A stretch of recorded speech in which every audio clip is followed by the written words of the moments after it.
Welcome to the Tech Egg. Don't get scrambled. Enjoy the video. You begin by turning on your phone's mobile hotspot so the Xbox can see it. Make sure mobile data is active and your plan allows tethering.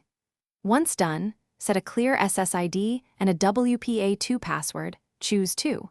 4 GHz when possible for Xbox 360 compatibility, and disable any battery-saving features that shut off tethering. Keep the phone charged and close to the console. That minimizes drops while you move into the Xbox network menu and start the connection. Now, on your Xbox 360, navigate to Settings, System, Network Settings, then Wireless Network. Scan for your phone's SSID and select it. You must type the hotspot password exactly. Once accepted, the Xbox shows IP, DNS, and signal strength.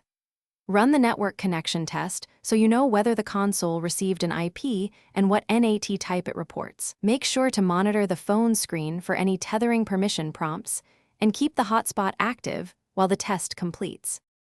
Finish by signing into Xbox Live and launching a multiplayer test or streaming app to confirm usable bandwidth. Watch for lag and NAT issues.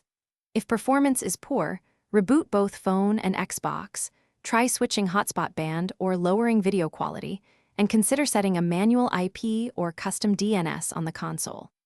If the connection still fails, check that your carrier allows tethering and that the hotspot isn't using AP isolation. Those 2 things commonly block console access. Restart and try again. Thanks for watching. Consider subscribing if I helped unscramble your problems.